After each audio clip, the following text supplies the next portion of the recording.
89.6 FM radio Rajkot તમે સાંભળી રહ્યા છો અને હું છું આપનો પ્રિયંક.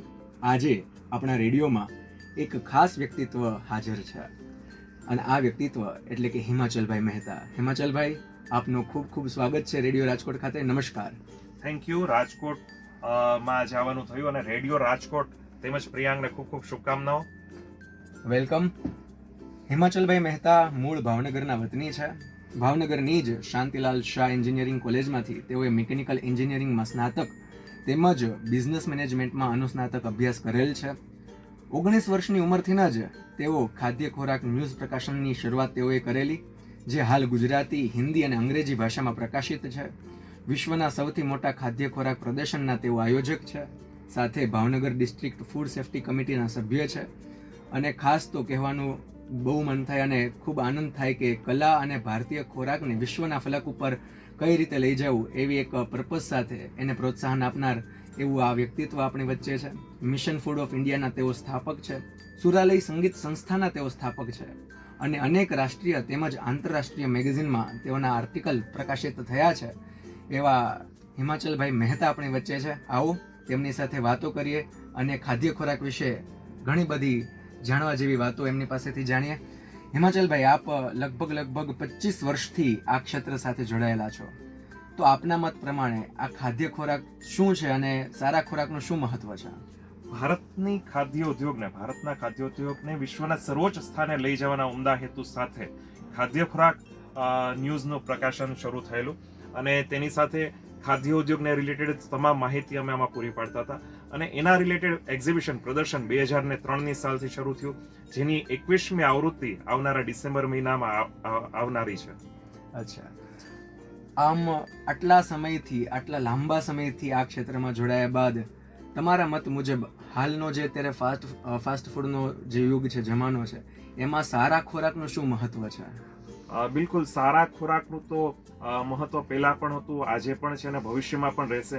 અને આજે ઉપભોક્તાઓ એટલે કે ગ્રાહકોમાં એટલી બધી અવેરનેસ આવી ગઈ છે કે તેઓને ખ્યાલ પડે છે કે સારો ખોરાક શું છે, સ્વાસ્થ્યપ્રદ ખોરાક શું છે અને હાઇજેનિક ખોરાક શું છે.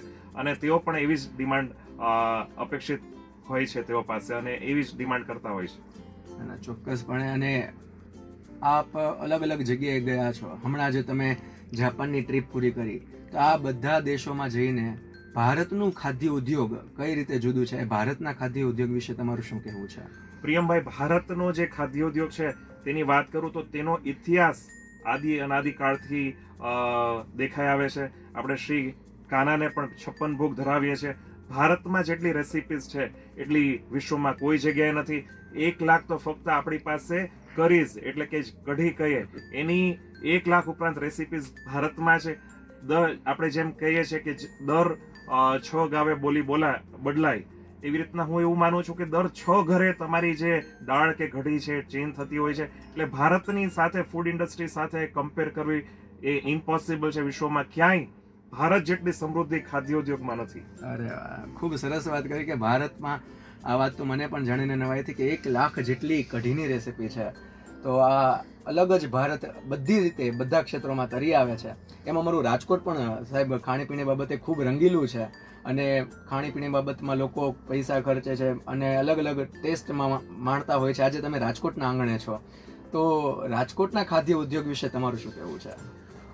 પ્રિયમભાઈ, રાજકોટની સીમાડાઓની બહારથી જ્યારે તમે અહીંયા આમ જેવા તમે અંદર પ્રવેશ કરો ત્યારથી જ તમારામાં એક નવી ચેતના અને તમારા જે ટેસ્ટ બડ્સ છે એ એક્ટિવેટ થઈ જાય છે. એનું કારણ એ છે કે જે રાજકોટ છે ત્યાંથી ગોળીવાળી જે સોડા કહેવાય એનો જે આવિષ્કાર છે એ રાજકોટે કરેલો છે. આપ કલ્પના કરી શકો કે છાશ અને સોડાનું કોમ્બિનેશન થઈ શકે, તો એ છાશ સોડા પણ રાજકોટમાં મળે છે. આપ વિચારો કે જીરું છે એ ઉત્પાદન ઊંઝામાં થાય છે, પણ જીરુંને સોડા સાથે કોમ્બિનેશન મિક્સ કરી અને વિશ્વમાં આજે દાવત જેવી બ્રાન્ડ્સે એમનું યોગદાન આપ્યું છે.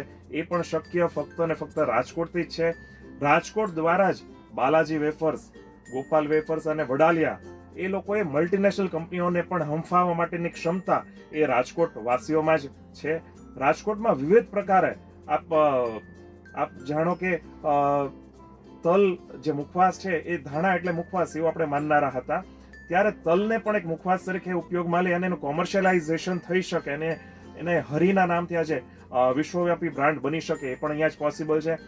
ગોળ જે કહેવાય, જે ઓર્ગેનિક ગોળનું આજે ખૂબ જ ચલણ છે, ત્યારે ગોળને એક બ્રાન્ડ બનાવી, એક કૃતિકા એગ્રો કરીને આપણી રાજકોટની જ બ્રાન્ડ છે, જેઓએ પોતાના ગોળને દેશ વિદેશમાં પણ તેઓ એક્સપોર્ટ કરે છે. અહીંયાથી તમને વર્લ્ડ ક્લાસ ચીકી શું કહેવાય એ સાઉથના લોકોને ખબર જ નહોતી, પણ આજે પૂરા સાઉથને જો કવર કર્યું હોય અને ચીકી જેમણે ખવડાવી હોય તો એ રાજકોટને આભારી છે. અને એમાં પણ તલ અને સિંગ એ બેના જ આપણને ચીકીની ખબર હતી, પણ ડ્રાયફ્રૂટ્સથી લઈને અનેકવિધ 100 ઉપરાંત અલગ અલગ ફ્લેવર્સમાં જો ચીકી બનાવતું શહેર હોય તો એ રાજકોટ છે. રાજકોટની જેટલી વાત ખાદ્ય ઉદ્યોગ માટે કરીએ તેટલી મને લાગે છે ઓછી પડશે. ડેરી પ્રોડક્ટ્સની વાત કરું તો વિશાળ ડેરી પ્રોડક્ટ્સ છે એ રાજકોટે આપેલી છે. ઘણી બધી વિવિધતા, ઘણી બધી ફ્લેવર્સ આ ઉદ્યોગમાં મળેલી છે. વૃંદાવન ડેરી ફાર્મ જુઓ તમે, રિયલ ફ્રેશ કરીને અહીંની બ્રાન્ડ છે, એ પણ ખૂબ પ્રચલિત છે. અને હવે એ રાજકોટને છોડીને ગુજરાત અને ગુજરાત બહાર પણ તેઓ સ્થાપિત થઈ રહ્યા છે. અહીંયાના આઈસ્ક્રીમ ખૂબ ફેમસ છે. મને યાદ છે હું જ્યારે નાના હતા ત્યારે બિગ બાઇટ છે, પટેલ છે, એ બધા જે રેસકોર્સ રોડ પર મગનલાલ જે છે એ ખૂબ જ ફેમસ અહીંના રાજકોટની બ્રાન્ડ્સ હતી. એ દેશી સંચાનો આઈસ્ક્રીમ આજે પણ આપણે ક્યાંક ને ક્યાંક ખાવાને જોવા મળે છે. અને એ આજે પણ આટલા વર્ષો પછી, 50, 60, 100 વર્ષ પછી પણ આજે એ પ્રસ્થાપિત છે. તે જ કહેવાય છે કે રાજકોટનું ખાદ્ય ઉદ્યોગ અને રાજકોટના લોકો કેટલા એના માટે શોખીન છે. અહીંયા રામ ઓર શ્યામના ગોલા વખણાય છે, અને રાજમંદિરના ગોળા અને શરબત અને એના સિરપ્સ, ક્યાં બાત છે. ડાયમંડ બ્રાન્ડ જે સિંગ છે એ તમને કહું વિશ્વના ઘણા બધા દેશોમાં એ ઉપલબ્ધ છે. એની સાથે એમણે ડાળિયાની પણ ઘણી બધી ફ્લેવર્સ માં એ ઉપલબ્ધ છે. તો કહેવાય છે કે આપણે બહારના નટ્સ ખાઈએ છીએ. શું કામ ખાઈએ છીએ? કારણ કે એ લોકો એવું બ્રાન્ડિંગ એનું કર્યું છે કે આપણને એવું સમજાવવામાં આવે છે કે બદામ, કાજુ, પિસ્તા એ બધું ખાવ તો તમારું સ્વાસ્થ્ય સારું રહે. પણ આપણા જે નટ્સ છે, આપણી જે શીંગો છે, એ ભારતમાં જ ઉગે છે, એ આપણી માટે જ બનેલી છે. તો આપણી વસ્તુ આપણે ખાઈએ અને એનાથી જ આપણું આરોગ્ય સ્વસ્થ રહે, એવું પણ મારું એક માનવું છે. અને આપણી જે આવા નટ્સ છે એ વિશ્વવ્યાપી બને.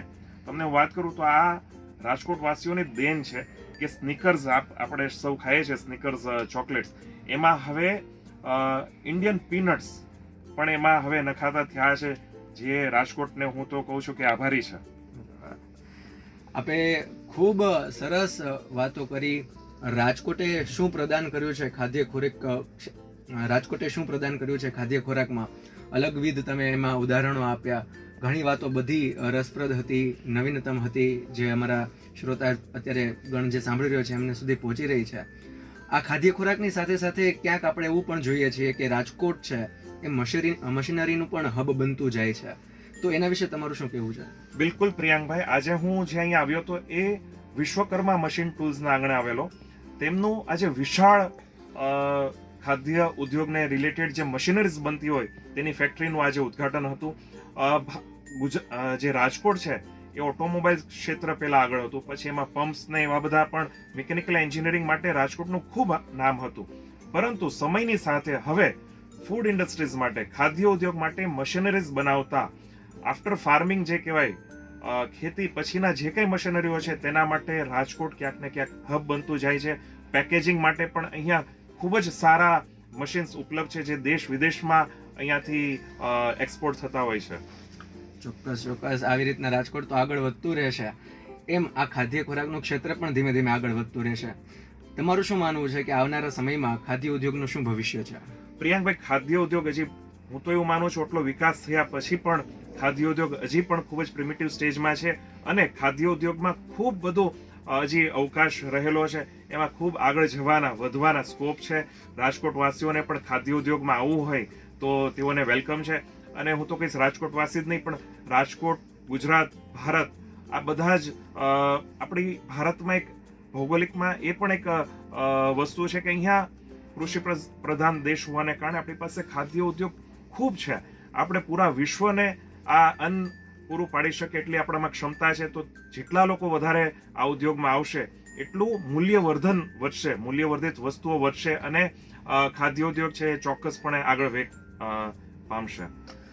આપ ખાદ્ય ઉદ્યોગ માટે દર વર્ષે બહુ મોટું એક્ઝિબિશનનું આયોજન કરો છો, ખાદ્ય ખોરાક પ્રદર્શનનું આયોજન કરો છો, દર વર્ષે યોજાય છે.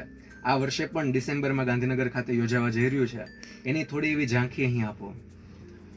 જેમ મેં પહેલા વાત કરી એમ પ્રિયાંકભાઈ, ખાદ્ય ખોરાક પ્રદર્શન છે તેની 21મી આવૃત્તિ આવનારા ડિસેમ્બરમાં 19 થી 22 ડિસેમ્બર હેલિપેડ ગ્રાઉન્ડ ગાંધીનગર ખાતે આયોજિત છે. અહીંયા ગુજરાત તેમજ સંપૂર્ણ ભારત અને બહારથી પણ અહીંયા મશીનરીઝ અને એટલે એ મશીનરીઝ પ્રોસેસિંગ થી લઈને છેક પેકેજિંગ સુધીની મશીનરીઝ અહીંયા ઉપલબ્ધ છે. પ્લસ અહીંયા રેડી ફૂડ પ્રોડક્ટ્સ પણ ઉપલબ્ધ છે. જે બ્રાન્ડ્સને પોતાની પ્રોડક્ટનો વ્યાપ વધારવો છે, ડીલર, ડિસ્ટ્રીબ્યુટર્સ, એક્સપોર્ટર, ઇમ્પોર્ટર સાથેનો પ્રત્યક્ષ રીતે સંવાદ કરવો છે, તો આ એક એવું માધ્યમ છે કે જ્યાં આ B2B એક્ઝિબિશન છે, એટલે કોઈ વ્યક્તિઓ અહીંયા આવે અને એને ડાયરેક્ટ ઓર્ડર્સ અથવા તો ડાયરેક્ટ એનું ડીલ અથવા ડાયરેક્ટ સેલ એ પણ અહીંયા પોસિબલ થતું હોય છે. તો આગળના સમયમાં મેક્સિમમ લોકો આ ખાદ્ય ખોરાક પ્રદર્શનમાં જોડાય એ માટે તમે શું અપીલ કરશો? બસ ખાદ્ય ઉદ્યોગ આપની રાહ જોઈ રહ્યું છે, અને આ ઉદ્યોગમાં આપને ફક્ત રુચિ હોય અને આપને એમ લાગે કે આમાં એક ડોક્યું કરવું છે અથવા તો એક ડૂબકી લગાવી છે ખાદ્ય ઉદ્યોગમાં, તો આપ ચોક્કસપણે ખાદ્ય ખોરાક પ્રદર્શનની મુલાકાત લઈ શકો છો. આપને આ ઉદ્યોગ વિશેની એવી બધી માહિતીઓ જાણવા મળશે કે જે ક્યારે આપણે કલ્પના ના કરી હોય એવું વિશાળ પ્રદર્શન જે થવા જઈ રહ્યું છે, એમાં આપ ચોક્કસ પધારશો. ચોક્કસપણે જેટલા પણ લોકો સાંભળી રહ્યા છે, જેટલા લોકો સાંભળશે, એ મેક્સિમમ લોકો આ પ્રદર્શનમાં જોડાશે. આપને પણ આવનારા સમયમાં ખાદ્ય ખોરાક પ્રદર્શન માટે ખૂબ ખૂબ શુભેચ્છાઓ. અને 89.6 FM રેડિયો રાજકોટ સાથે જોડાવા બદલ અને આટલી સરસ મજાની અને રસપ્રદ માહિતી અમારા શ્રોતા ગણ સુધી પહોંચાડવા બદલ 89.6 FM રેડિયો રાજકોટ વતી હું આપનો આભાર વ્યક્ત કરું છું. ફરીથી મળતા રહીશું. Thank you so much. Thank you.